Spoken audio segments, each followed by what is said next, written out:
Fatima anak, Ano po yun, Nay? mamaya pagkatapos nating kumain, baka naman pwedeng palambing na hilutin mo ang likuran ko. Nananakit kanina habang nag-aabang ako ng jeep. Biglaan lang, ewan ko ba? Nagulat ka pa talaga sa pananakit ng likuran mo? Pareho na tayong 65. Kahit hindi tayo gumagalaw, magdidesisyon ng likuran natin sumakit kung kailan niya gusto. Ay wag mo nga akong itulad sa'yo. Mas bata ako ng ilang buwan sa'yo. Kaya dapat ikaw lang ang sumasakit ang likuran ng walang dahilan. Nasa tukador niya rin po ba yung langis, Nay? Lotion na lang ang gamitin mo. Naubos ko na yung langis ng 1 linggo. Ako na lang magpahid sa'yo ng lotion, darling. Malambot ang mga kamay ko. Eh paano hindi lalambot ang mga kamay mo? Eh hindi ka nagtatrabaho rito sa bahay. Sapol si tatay! Kasi nga kailangan kong mapanatiling malambot ang kamay ko para hindi ka nagre-reklamo magaspang to kapag hinahawakan mo. Ay nakululusot pa talaga. Alam ko kung paano mapalambot ang kamay mo. Paano ba? Ikaw ang maghugas ng plato mamaya para mababad sa tubig. Lalambot na yan pagkatapos. Ay, sa wakas, makakapagpahinga na ang kamay ko sa kahuhugas ng pinagkainan. Ilutin ko na lang ang likuran mo. Ako nang bahala sa lotion. Ay ayoko. Baka lang mas lalong sumakit ang likuran ko. Pasmado ka pa naman. O edi yung pasmadong kamay ko na lang ang gagamitin ko panghilot sa'yo. Makakatipid pa tayo sa lotion. Kadiri ka talaga, darling. Hindi ko alam kung bakit ikaw ang pinakasalang ko. Lagot ka, Tay! Bumawi ka! Huwag mo kasing gamiting panglambing yung pasmado niyong kamay. Hindi nakakagwapo yan. Ha? Hindi nakakagwapo? Eh dahil nga sa pasmado kong kamay, kaya napaibig ko ang nanay mo.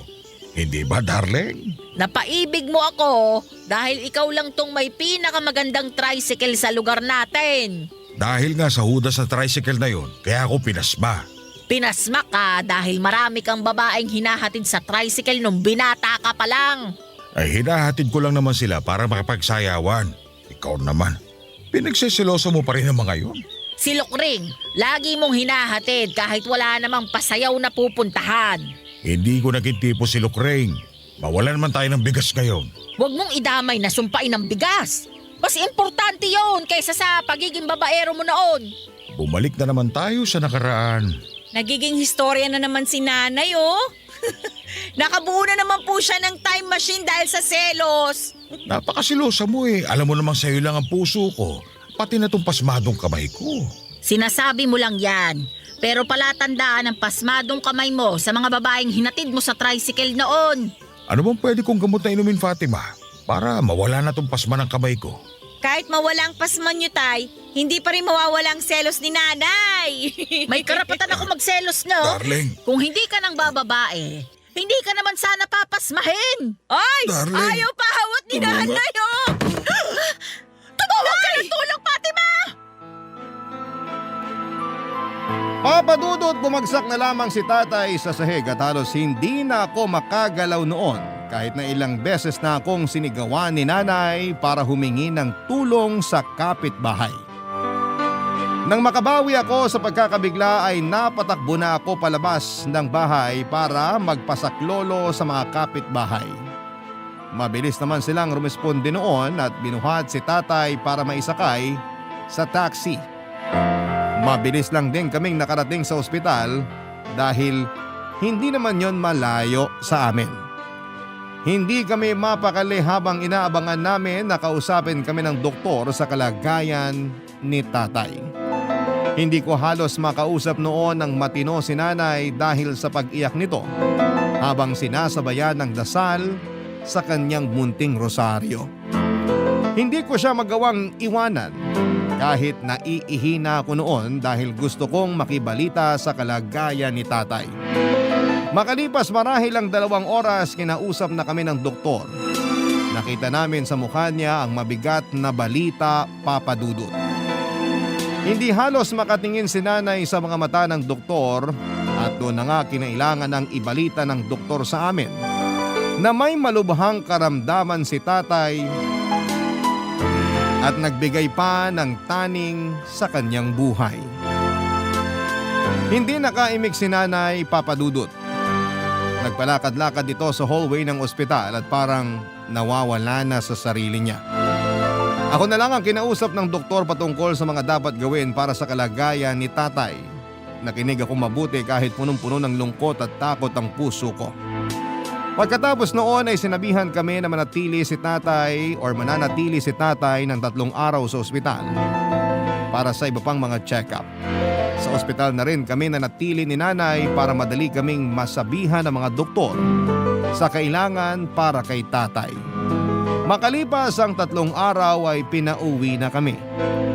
Bitbit namin ang mga bilin sa pangangalaga para kay tatay.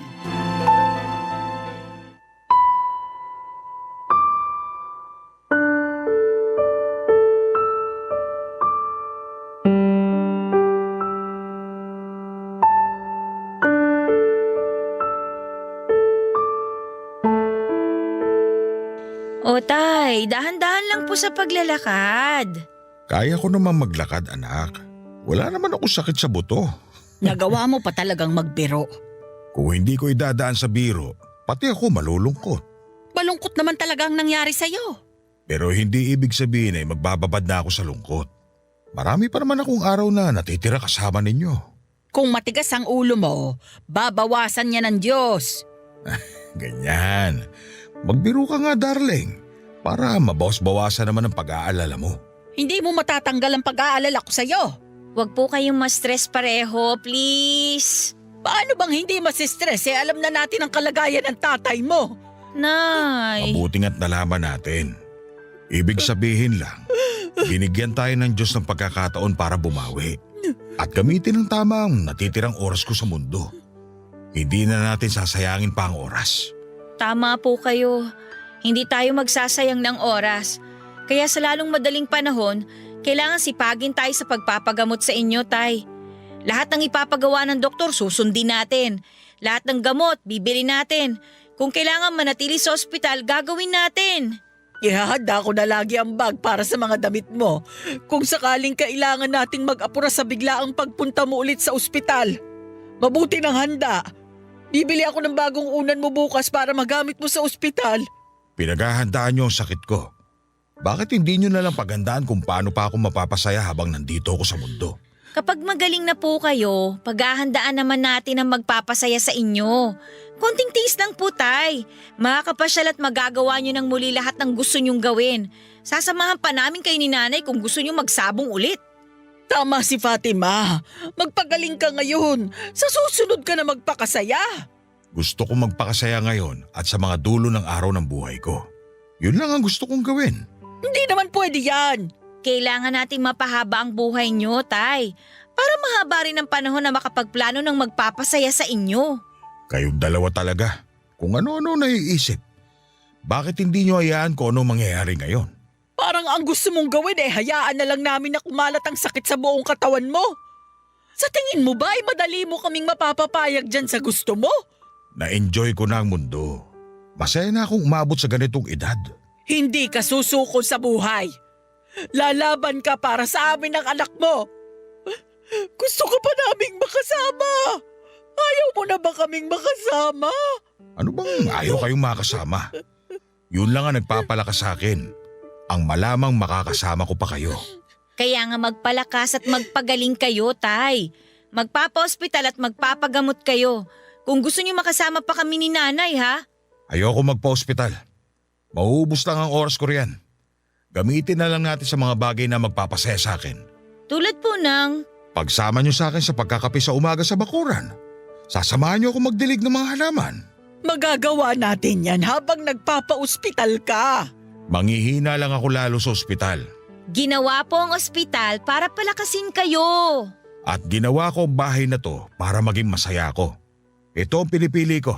Hindi ang ospital na sinasabi niyo. Hindi na kami nakipagtalo kay Tatay Papadudut. Ayaw naming pasamain ang kanyang loob lalo't baka makaapekto yon sa kanyang kalusugan. Kahit tutol kami sa gustong mangyari ni tatay ay nagkunwari na lamang kami ni nanay na ayos kami sa kanyang desisyon. Nag-usap kami ni nanay sa mga gagawin para pasimpleng maisingit ang gamutan kay tatay.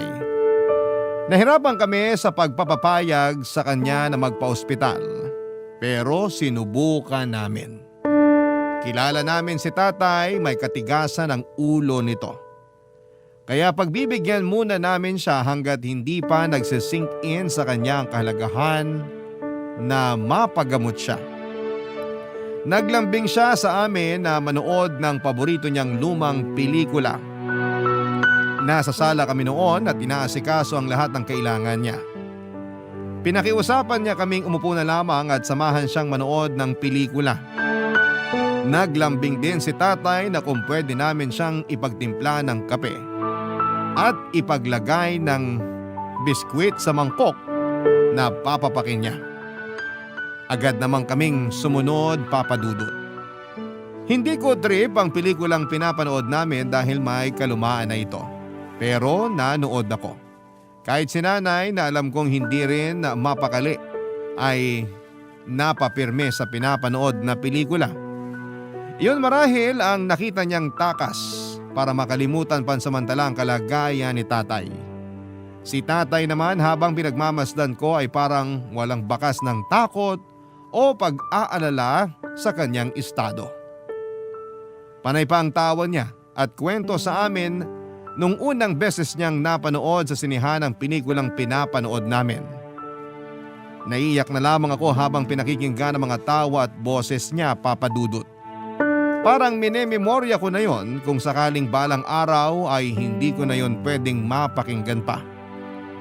Sa ganong pag-iisip ay napalabas na lamang ako ng cellphone at palihim na binivideo ang mga tawa ni tatay habang nanonood ng pelikula. Hindi ko yon sinabi sa kanya, alam kong tutol siya sa makabagong teknolohiya tulad ng cellphone at Facebook. Pero para sa amin, Papa Dudut, malaki ang tulong ng teknolohiyang yon para maiimbak ang mga nalalabing mga alaala ng tatay ko sa amin, Papa Dudut. Barangay Love Stories. Barangay Love Stories. Papa Dudut, nakumbinsi namin si tatay na magpa-ospital. Natagalan nga lang kami bago nagawa yon, may katigasan din kasi ang ulo ni tatay. Kung hindi pa umiyak at nagmakaawa si nanay kay tatay ay hindi papayag si tatay na muling magpakita sa ospital. Gusto naming mapahaba ang buhay niya. Marami pang mga okasyon na gusto namin siyang makasamang buhay at malusog. Yon ang paulit-ulit naming pinapaunawa sa kanya kung bakit gusto naming ituloy ang pagpapagamot niya. Labag man sa kanyang kalooban ay sinunod niya kami. Ayaw din kasi niyang nakikitang na-stress si nanay at umiiyak. Yon ang malaking kahinaan ni tatay. Hindi ko naman magawang ipakita sa aking mga magulang na maski ako ay nahihirapan at nalulungkot. Dahil alam kong sa akin na lamang sila kumakapit noon. Pinatatag ko ang loob ko sa pag-asang makatulong yon sa mabilis na paggaling ni tatay. Sa paglipas pa ng mga araw at linggo ay napansin namin na hindi na masyadong may epekto ang pagpapaospital at pagpapagamot ni tatay. Dahil marahil yon ng lungkot na nararamdaman ni tatay. Naisip ko na dahil ayaw naman talaga niyang magpa-ospital at magpagamot, kaya nalungkot ang katawan niya. Parang gusto nang sumuko. Hindi ko naman sinabi ang ideya kong yon kay nanay dahil alam kong gustong gusto ni nanay na idala lagi sa ospital si tatay. Dahil yun lang naman ang nakikita niyang paraan para gumaling si tatay, Papa Dudut. Hindi na niya napansin na unti-unti ay nilalamo na si tatay ng lungkot na nagiging dahilan kung bakit hindi na masyadong umiepekto ang mga gamot sa kanya. Nagbago na rin ang mood ni tatay. Lagi na rin itong iritable at galit. Kahit konting bagay lang na mapansin niya ay papatungan niya lagi ng galit. Hinabaan ko ang pasensya ko dahil ang galit ay nagtatagong kakambal ng lungkot. Pero hindi ko alam kung paano i-handle ang pasensya kong nasasagad dahil sa paulit-ulit na galit ni Tatay Papa Dudut.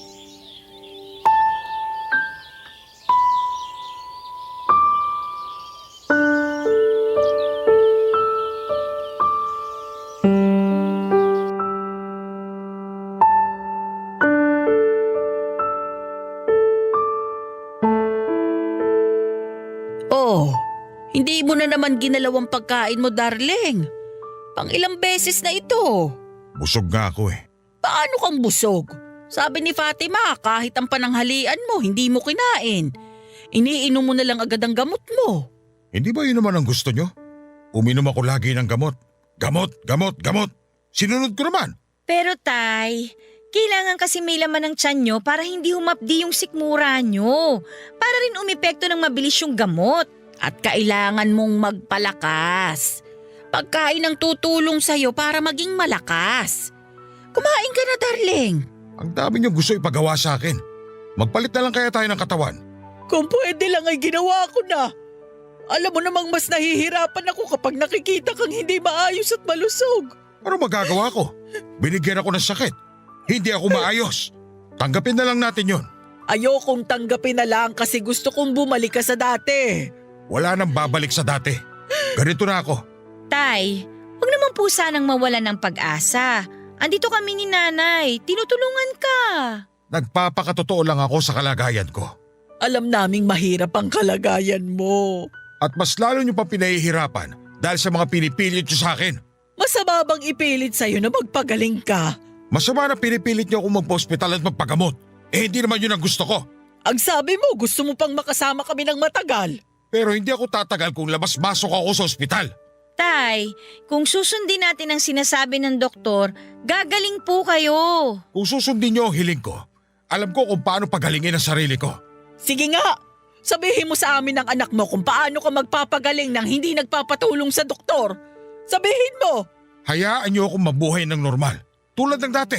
Pero hindi na ito tulad ng dati. Alam ko! Pero dahil sa kakapamukha nyo sa akin na kailangan ko magpa-hospital at magpagamot, mas lalo ako nai-stress at nalulungkot. Hindi ako makatulog kakaisip sa sakit ko dahil lagi niyong pinapaalala yung sa akin. Hindi ba pwedeng kalimutan muna natin ang sakit ko? Hindi niyo na ba talaga kayang iparamdam sa akin na ako pa rin ang padre di pamilya na malakas at kaya kayong suportahan? Tay! Hindi yung lagi nyo na lang ako inaalalayan. Ultimo paghinga ko kinababahala ninyo. Sino hindi makakaramdam ng panghihina sa pinapakita nyo sa akin? Nag-aalala lang kami sa'yo. May ibang paraan pa para iparamdam nyo ang pag-aalala nyo sa akin. Hindi itong parang binabantayan nyo ako lagi na huwag lumapit kay kamatayan. Nakakasakal! Nakakainis! Kung pagbibigyan po namin kayong bumalik sa normal, mapapangako nyo bang magiging masaya na kayo ulit? Hindi na magagalit. Yan lang naman ang hiling ko. Hayaan nyo akong mamuhay ng normal. Gaya ng dati. Kahit hindi ko ipangako, magkukusa ang katawan ko maging masaya at malakas. Kung yan ang mapapangako mo, sige. Mangangako na rin kami. Kapag padre di pamilya nga naman ay ayaw mong makita na mahina ka sa harapan ng iyong pamilya. Kahit pa sabihing sugatan na ang isang ama ay kailangan niyang ipakita ang kaya niya at malusog pa siya. Andun kasi ang pride niya, Papa Dudut. Yun ang nakalimutan namin ni Nanay tungkol kay Tatay. Buong buhay nakasama namin si Tatay at hindi ito nagpakita ng kahinaan sa harapan namin ni Nanay. Alam naming maraming pagkakataon na itong nagalusan at nalunod sa mga problema. Pero hindi niya yon ipinakita sa amin ni Nanay. Napakatapang ni Tatay, kaya ang nangyaring pagkakasakit nito ay naging malaking dagok sa kanyang pagkalalaki. Lalo't lantaran naming nakikita yon ni Nanay, Papa Dudut. Kaya siya nalungkot at lagi nagpapakita ng galit. Naunawaan na namin yon ni Nanay. Nasaktan namin ang pride ni Tatay bilang padre di pamilya. Pinag-usapan nga namin yon ni Nanay. Kapag nagpapahinga nun si Tatay ay nag-uusap kami madalas ni Nanay para gawin ang makabubuti para kay Tatay. Alam naming makabubuti kay tatay ang magpagamot at magpa-ospital. Pero sa napansin namin ay mas lalo lamang siyang nangihina. Hindi kasi yon tinatanggap ng pride niya bilang isang ama. Alam namin na gusto niyang siya ang umaalalay sa amin at hindi ang kabaligtaran.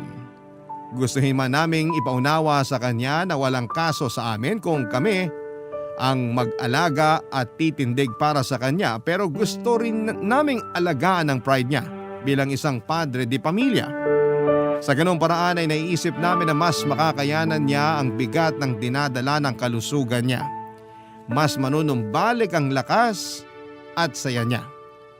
Wala namang masama kung susubukan naming pakinggan ang hiling niya na paghinto sa ospital. Susubukan lang naman, baka sakaling tama nga si Tatay Papa Dudut.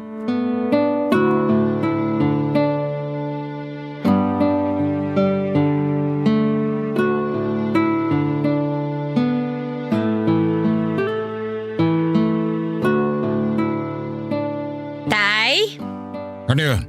may gusto lang po sana kaming itanong sa inyo ni Nanay. Kung itatanong niyo sa akin kung kailan ako papayag magpa-ospital ulit, huwag niyo nang subukan. Ako na nagsasabi sa inyo. Huwag na huwag niyong susubukan. Hindi na po namin kayo pipilitin. Kung ayaw mo talagang magpa-ospital, sige. Susundin natin kung ano man yung gusto at plano mo.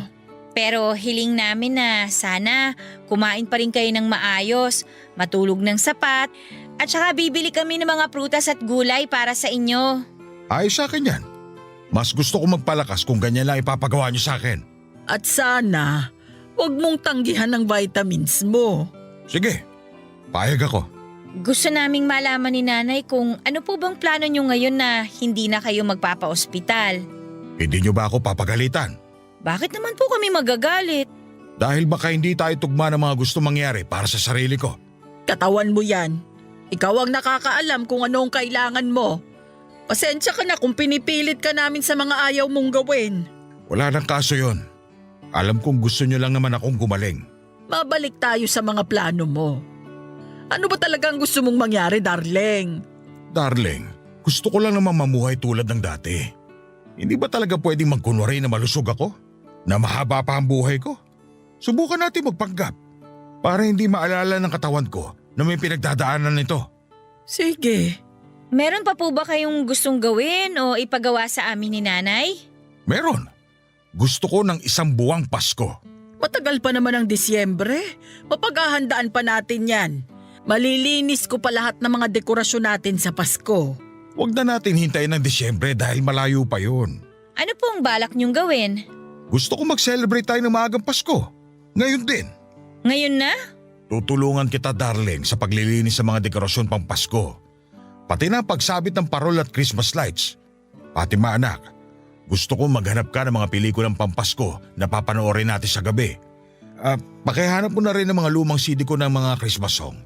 Patutugtugin natin yung sa component tuwing umaga pagkagising.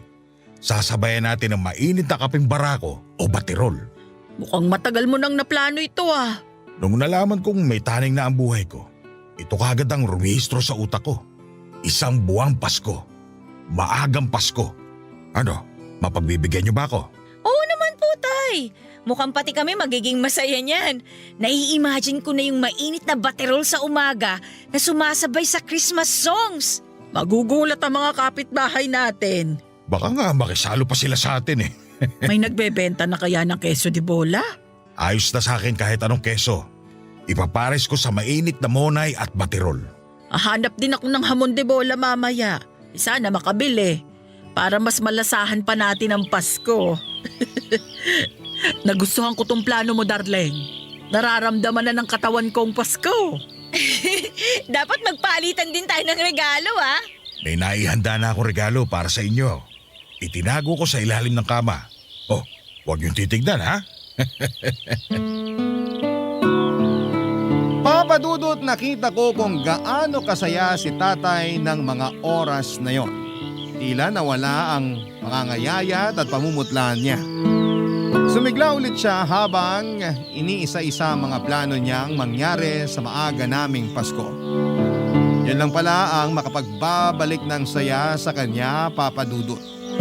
Pinagtimpla pa niya kami ni nanay ng orange juice at pinagpainit ng pandikoko para mapagsaluhan namin habang nililista ang mga dapat naming gawin. Nagkatawanan at nagkatuksuhan pa para kaming bumalik sa mga panahon na hindi pa namin alam ang tungkol sa sakit ni tatay. Panay ang sulyap ko kay tatay na nangunguna sa pagpaplano. Si nanay naman ay nakita ko kung gaano kalapad ang ngiti niya habang pinagmamasdan ang panunumbalik ng sigla ng kanyang asawa.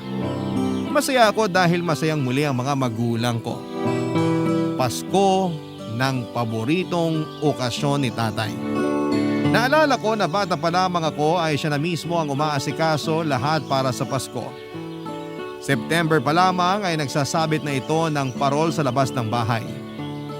Chine-check na rin niya kung may napundibang ilaw sa Christmas lights namin. Sinusuklay ng maayos ang Christmas tree namin. Nakalista na rin ang mga balak niyang iregalo sa amin at sa mga inaanak niya. Ganon kung maghanda si tatay sa Pasko, Papa Dudut. Pati ang pagluluto ng Noche Buena ay siya rin mismo ang umaasikaso. Sa ganong paraan siya nabubuhayan at naliligayahan, Papa Dudut. Kaya pala yon ang hiniling niya sa amin noong mga panahong nanghihina at nalulumbay na siya. Pasko pala talaga ang pangbawi niya sa pinagdadaanan niya.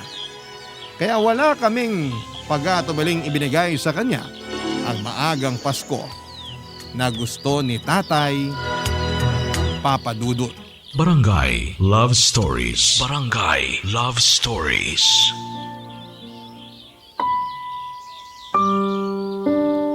Papa Dudut, ang kinalakhang pamilya ni tatay hindi na willing mag-celebrate ng Pasko. Hindi naman dahil bawal sa kanilang relihiyon kundi dahil kapos sila. Pasko kasi ang nagpapaalala sa kanila na wala silang perang pambili ng mga masasarap na pagkain at mga regalo. Ang kwento ni tatay noon ay gumawa siya ng parol na gawa sa straw at tansan para meron silang dekorasyon. Matagal na inipon ni tatay ang mga straw. Pinulot niya ang mga yon sa mga basurahan at sa mga tindahan na malapit sa kanilang bahay. Naiinggit kasi siya sa mga kapitbahay nila na kaliwat kanan ng mga dekorasyon. Kaya naisipan niyang gumawa ng parol nila. Pero hindi yon kinatuwa ng kanyang tatay at pinatapon kay tatay ang parol na ginawa niya. Pero hindi niya yon tinapon. Nilagay niya yon sa ilalim ng kanyang kama. At inilalabas niya sa tuwing nakakaramdam siya ng lungkot at inggit sa mga batang nakakapag-celebrate ng Pasko.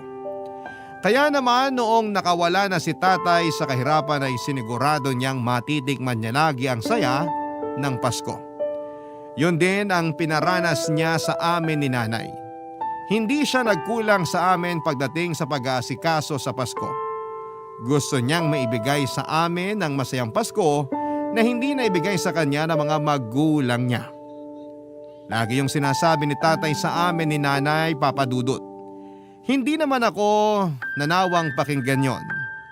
Gusto lang kasing ipakita at ipaunawa sa amin ni tatay kung gaano kami kaswerte na nagagawa naming magsabit ng parol at magtayo ng Christmas tree kada Pasko. Dahil hindi lahat ay may kapasidad para makabili at makagawa noon. Lalo na ang mga handang pamasko. Kaya nga ang plano ni tatay na maagang Pasko ay sinuportahan namin ni nanay ng buong puso. Dahil nadadamay din kami sa kasiyahang dulot noon, Papa Dudut.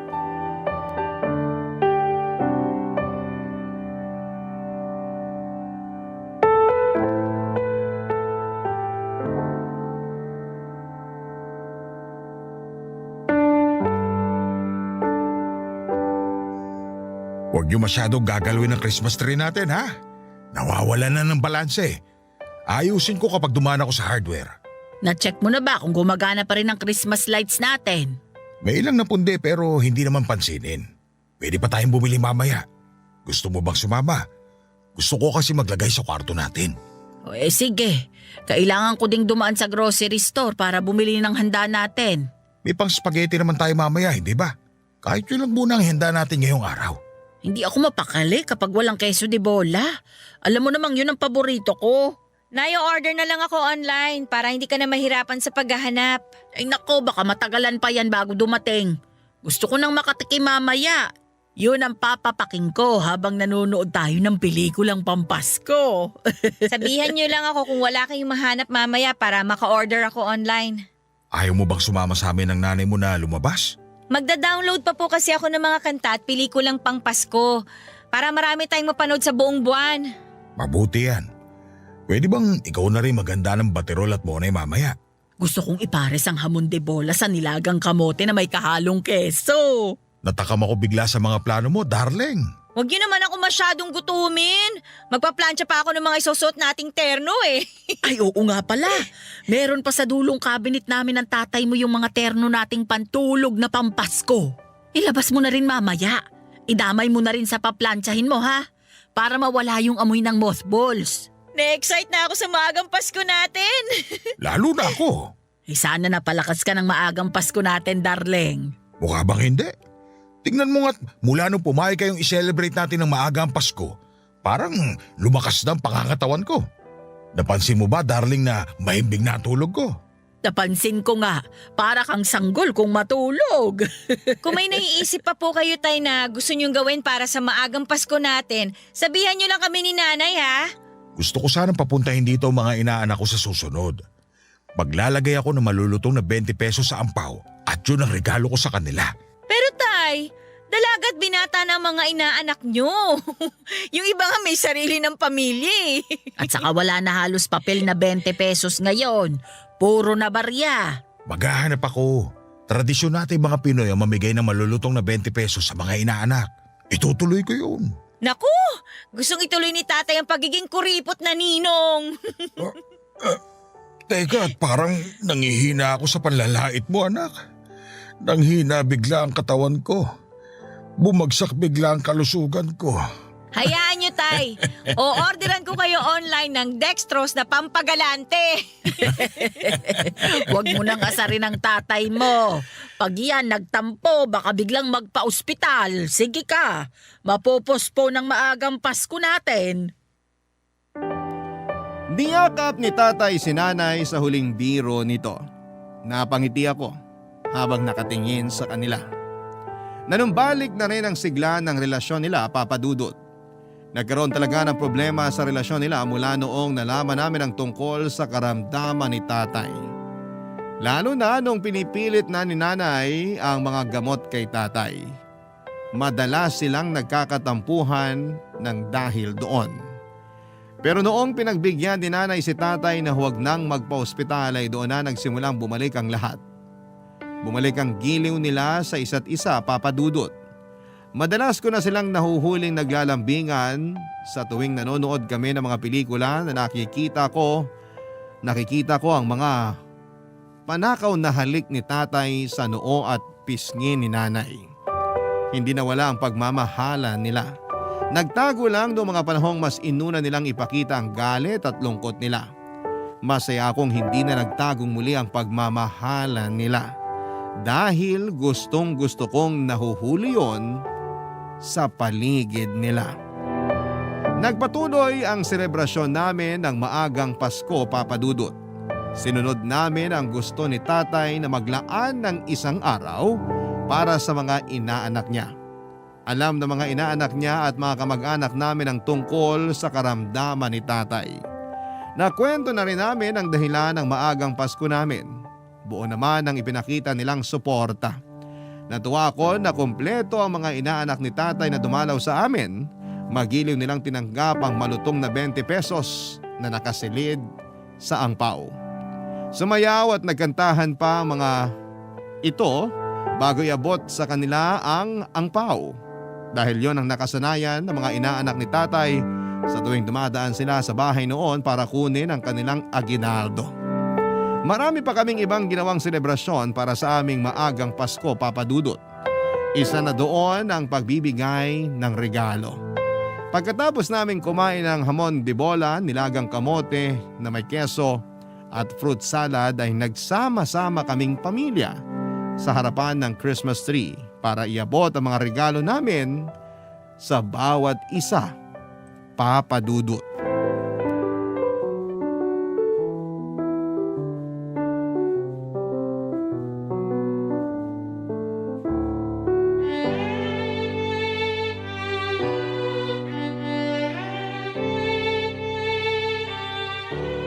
Fatima anak, ikaw muna magsimula mag-abot ng regalo para ako naimpatso sa dami ng kinain kong kamote. Mukhang mapapasama ang amoy ng hangin mamaya, Tay ah. Pinapak mo na lahat ng kamote eh. Salad na lang ang tinira mo sa amin ni Nanay oh. Masisisi niyo ba ako? Sinira pa ng nanay mo pagkakalaga sa kamote. Ang hinalo kong keso ang nagpasarap doon. Hindi darling, ang pagmamahal na hinalo mo nagpasarap doon. Pakis nga. Kung hindi ka lang busog, baka nakakurot na kita sa tiyan at hita mo. Mamaya na po maglambingan. Pasintabi naman sa mga single na kagaya ko. O siya, simulan na natin mag-abot ng regalo. Mauna ka na anak at lalambingin ko pa tong nanay mo. Ay nako, nang inggit pa talaga ulit. Okay. Ito na ang regalo ko para kay Nanay. Hindi ko na binalot ha. Bra! Paano mong nalaman na kailangan ko nito? Hula ko lang naman, Nay. Napansin ko kasi kapag nagsasampay na kayo ng mga nilabahan, kulang na lang humingi ng saklolo sa akin ng mga branyo para ibaon ko na sa lupa. Gusto na nilang mag-rest in peace, Nay! Salamat anak ha. Alam mo talagang kuripot akong bumili ng bra. Pati panty. Gusto na rin humimlay ng mga panty mo, darling. Ay, nagsalita ka naman dyan. Sakto ang regalo ko sa'yo. Oh, buksan mo na. Merry Christmas! Maagang Pasko sa'yo, darling. Tingnan ko nga kung anong laman nito. Brief! Large! Hindi na bacon ang mga isusuot ko. Kasi naman, puro bacon na nga. Kulang na lang lumundag na sa kawali ang mga brief mo para magpaprito. Salamat, darling. O, Tay, heto naman ang regalo ko sa inyo. Ano ito? Aba, pictures natin to nung bata ka pa lang. Bakit ang linaw? Hindi naman ganito ang pagkakaalala kong kuha noon. Ang galing. Ang linaw talaga. May kakilala kaming nag-restore ng luma at sirang pictures. Naisip kong hanapin yung mga picture natin noon ni Nanay. O ayan, mamili na po kayo dyan ng ilalagay nyo sa wallet nyo. Kung kasya lang lahat ito sa wallet ko, ikakarga ko talaga lahat. Tanggalin nyo na po kasi yung mga resibo sa wallet nyo para magkasya lahat dyan sa wallet. Ako naman. Anak, ang regalo ko sa'yo ay 3 buwan kitang ipaglalaban ng damit at hindi kita paghuhugasin ng plato sa loob ng 4 na buwan.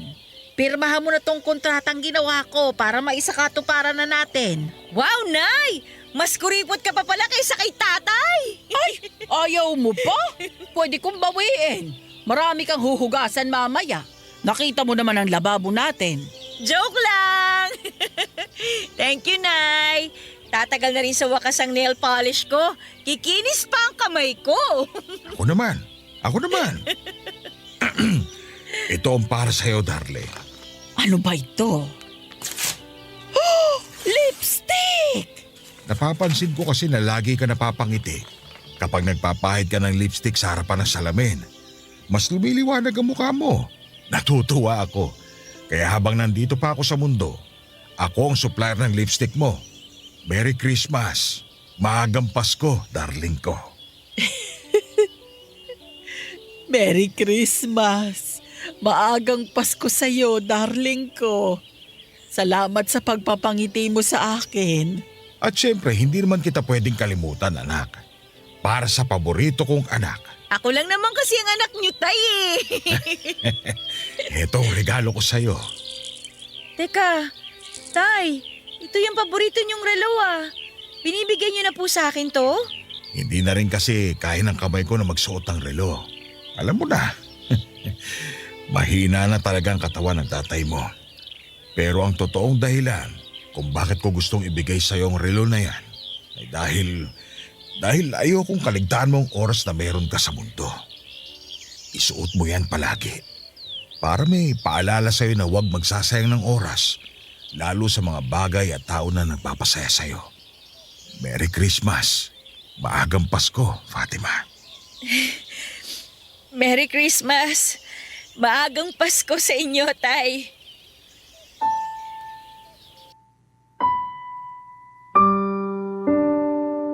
Nagyakapan kaming pamilya, nakangiti pero halatang nagpipigil ng pag-iyak. Iyak na dulot ng sobrang saya dahil nabigyan kami ng pagkakataon na makasama pa si tatay. Pinagmasdan naming muli ang mga regalo namin. Nagpicture din kami gamit ang lumang kamera ni tatay nung binata pa siya. Maalaga si tatay sa mga naging gamit niya nung binata pa lamang siya kaya naggamit pa namin yon.